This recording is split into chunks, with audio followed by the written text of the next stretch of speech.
Right, had a couple of people asking about the Wartburg, so I'm going to do a quick walk around them. There's very little difference between them, apart from one's got sunroof, one doesn't, because it's a slightly higher spec model, although that's in worse condition. The previous one told you a rough bit about where they came from and what they were. This is more of a daylight look round, because it's the first time I've actually thought about doing a video when it's daytime. Usually it's on an evening and go, yeah, I'll go do that, and then it's too late. Both came from Hungary, we believe. Once they're imported, unless you do it yourself, all the paperwork goes, so you don't actually know much about it. This one, the 1.3S,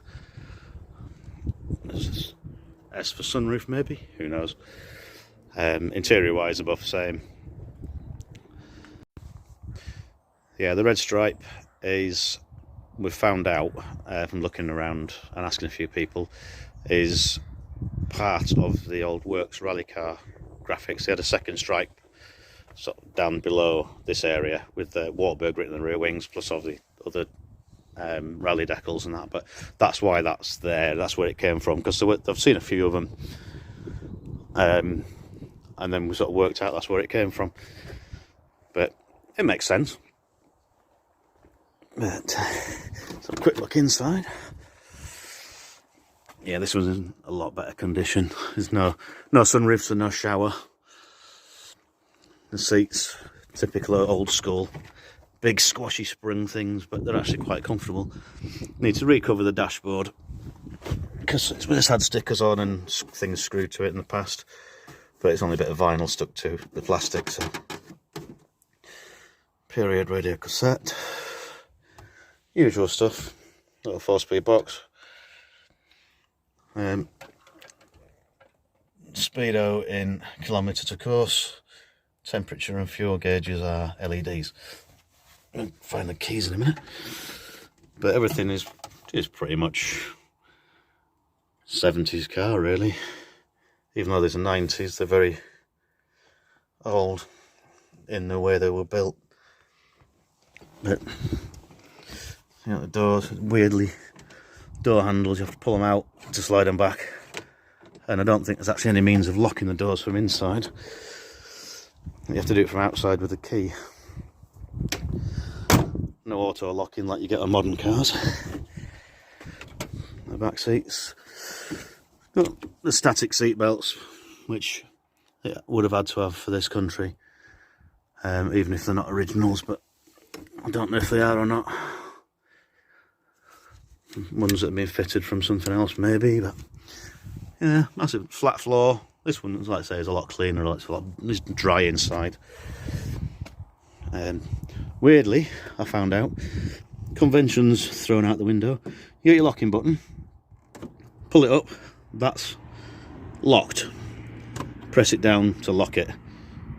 No, sorry, press it down to unlock it.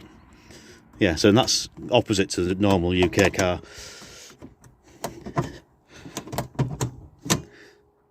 Yeah, see, these handles will take a bit of getting used to. You have to pull them out first and then pull them back. But obviously the door's open, so it's not liking it.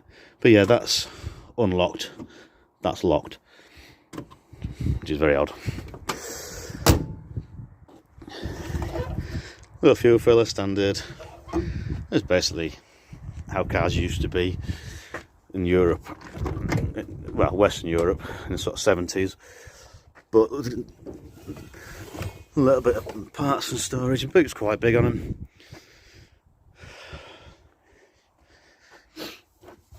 There's a lot of trim. A lot of this is out of the other car, hence it's a bit full of stuff. Because the other one was soaking wet. I took it in here because this one's dry. Yeah, they got that. That noise is quite well known. This one's even worse.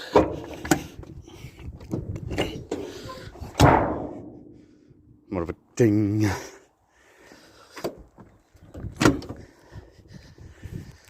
I'll get into the driver's side if I can find the keys. There we go.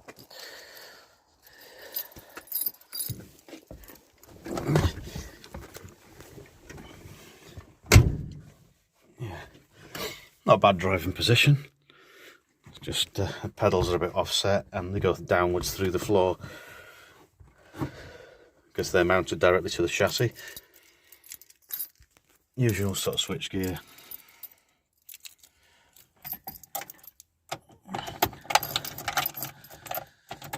Right, I get the right key.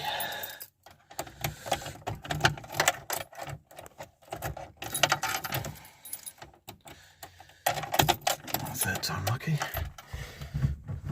Automatic choke, so you just press the throttle.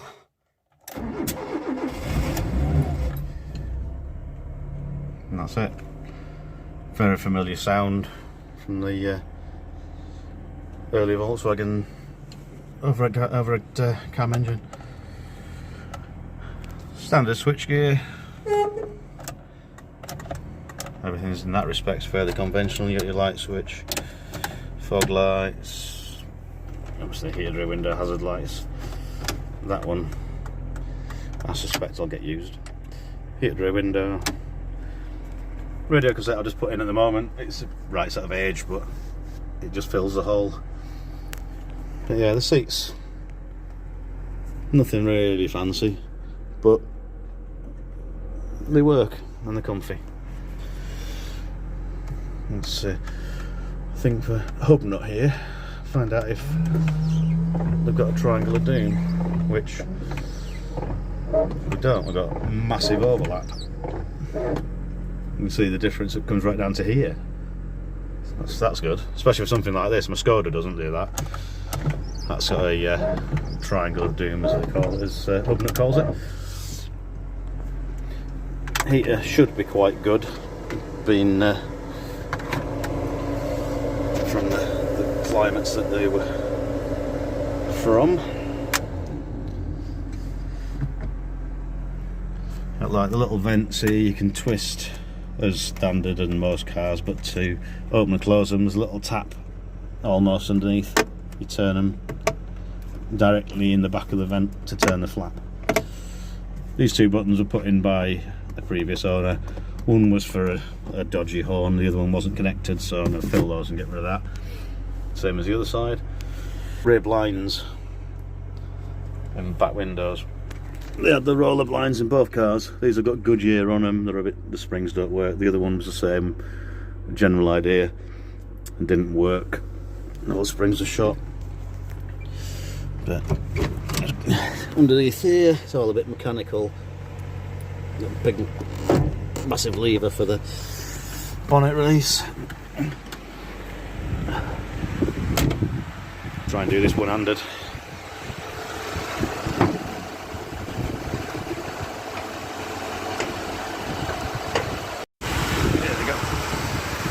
Yeah, familiar looking engine.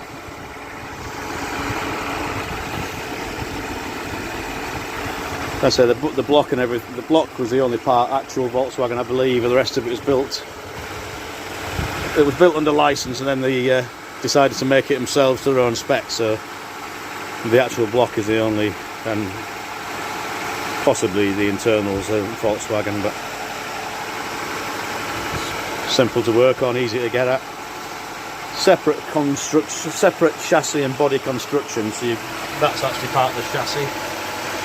Same as that main bar across there below the fuel filter. The body is literally bolted together. The inner wings completely come off. Don't bolt them all separately. The front panel unbolts.